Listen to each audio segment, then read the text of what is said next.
ఓం నమో నారాయణ గోవిందార్పణం. నేను ఈరోజు భగవతత్వం గురించి 4 ముక్కలు మన పబ్లిక్తో పంచుకోవాలనే ఉద్దేశంతో ఈ వీడియో చేయడం జరుగుతుంది. ఎందుకంటే నేను రాత్రి యూట్యూబ్లో 2 విధానాలు చూశాను. ఆ విధానాల గురించి ఏదో నా మనసులో కొంత అలజడి ఏర్పడింది. దానికి ఈ వీడియో చేయడం జరుగుతుంది.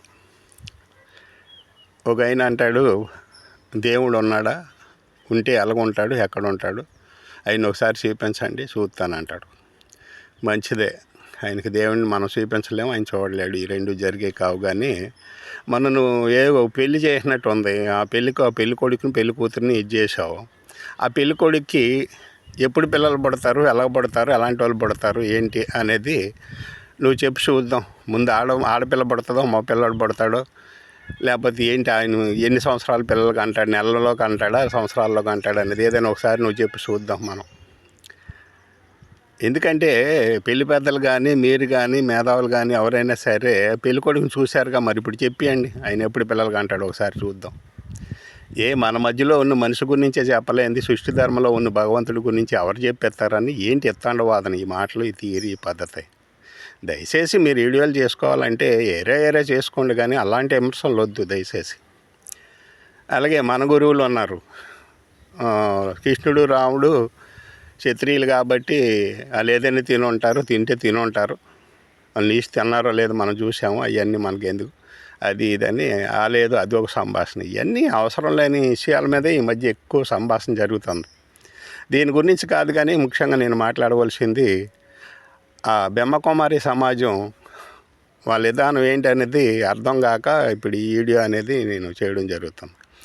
వాళ్ళు ఏంటి అసలు వాళ్ళు ఇది చేసేది, ఆ పిల్ల నా తండ్రి చనిపోయాడు అని చెప్పేసి అప్పచెల్లెలు తీసుకురావడానికి వెళ్తే ఒక ఆధ్యాత్మిక సంస్థలో వాళ్ళు ఎమ్మటే ఇల్లమ్మా చూడండి మీరు అని చెప్పి ప్రోత్సహిస్తారు. ఆధ్యాత్మిక చింతన అంటే ఇలాంటి వాటికి ముందు ఉంటుంది అనమాట. అలాంటి కార్యక్రమాలు చేయడానికి ఆధ్యాత్మిక గురువులు ఉండి దగ్గర తొందరపడతారు. ఎందుకంటే వాళ్ళ కష్టం అంటే ముందు వాళ్ళ శరీరంలో ఆ మనసు, ఆ హృదయం అసలు ఇది అలజడి చెందుద్ది. కష్టం అంటే పడలేడు ఆధ్యాత్మిక గురువు అనేది వారవలేరు. ఆధ్యాత్మిక సంస్థ ఏదైనా సరే పెద్ద వాళ్ళు ఉన్న దగ్గర ఏంటంటే కష్టం వచ్చిందంటే ముందు మనకంటే వాళ్ళే ఎక్కువ ఇబ్బంది పడతారు.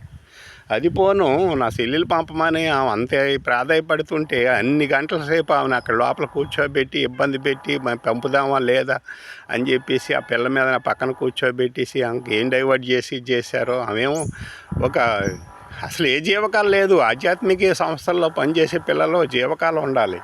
అలాంటిది ఏ జీవకాలు లేదు. ఆ పిల్లని చూస్తేనే ఒక దీనిలాగా కనిపిస్తుంది. నిజంగా ఈ ఆధ్యాత్మిక సంస్థలేనా? ఆధ్యాత్మిక సంస్థలు అయితే ఏంటి, మంచిని ప్రోత్సహించాలి.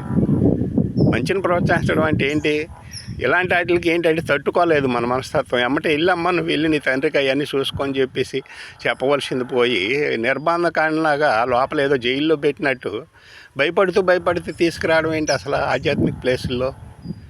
ఆధ్యాత్మిక ప్లేసులు అంటే అసలు ఏంటి, ఎవరైనా మనిషికి ఖాళీ సమయంలో వెళ్ళిపోయి అక్కడికి వెళ్ళి కూర్చుంటే దైవగుణం అనే సంభాషణ జరుగుద్ది. అక్కడ వెళ్దాం, భగవతత్వం అక్కడ బోధిస్తారు, అక్కడికి వెళ్దాం అన్ని ప్లేసుల్ని, అలాంటి ప్లేసుల్ని దైవగుణం కలిగిన ప్లేసులు అంటారు. ఇదేంటి ఏకం కుటుంబాలు డైవర్ట్ చేసి మీ దగ్గర పెట్టుకొని వాళ్ళకి ఏదైనా సమస్య వచ్చినప్పుడు వెళ్తామంటే మళ్ళీ వెళ్ళలేకపోతే అసలు ఈ ఆధ్యాత్మిక ప్లేసులు ఏంటి, అసలు అర్థం లేనిది ఇది. నేను ఎక్కడ చూడలేదు, ఆలకించాల. ఇప్పుడు ఇన్ని సంవత్సరాలు అయింది నాకు, 65-70 దగ్గర. నేను ఇప్పుడు వరకు వెళ్ళా. ఒక సంస్థలోకి వెళ్ళి ఆ మనిషి మళ్ళీ వాళ్ళ ఊరు వెళ్దామన్నా, వాళ్ళ బంధువులు కలుద్దామన్నా, వాళ్ళ పరిస్థితులు ఏదైనా చూసి వస్తానన్నా పంపించలేని ప్లేస్లు ఏమైనా ఉన్నాయంటే నేను ఎక్కడ ఆలకించాల. మరి ఇది ఆధ్యాత్మిక ప్లేసా లేకపోతే ఏమైనా మాఫియా ప్లేసా? కొద్దిగా పబ్లిక్ కానీ లేకపోతే డిపార్ట్మెంట్లు కానీ గవర్నమెంట్ కానీ ఏదైనా దృష్టి పెట్టండి. లేకపోతే ఇప్పుడు ఆ డేరా బాబా ఎవరో ఇంకొక ఆయన ఉండోడు, ఎవరో నిత్యానంద స్వామి, ఆయనకి నచ్చిన ఆడపిల్లలతో అందరితో శృంగారం చేసి ఆయన్ని స్వామిని అని చెప్పి ఆ స్వాములు వాళ్ళే పేర్లు పెట్టేసుకుంటారేమో. ఇదొక దరిద్రం మన దేశంలో.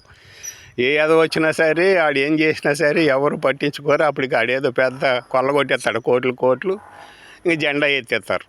వాళ్ళే మన ఆధ్యాత్మిక గురువులు, మన కర్మకాలి. ఈ సంస్థ ఏంటో ఇది చూడండి, మరి ఇది పెద్ద సంస్థ, ఇదేం చేస్తుంది అనేది.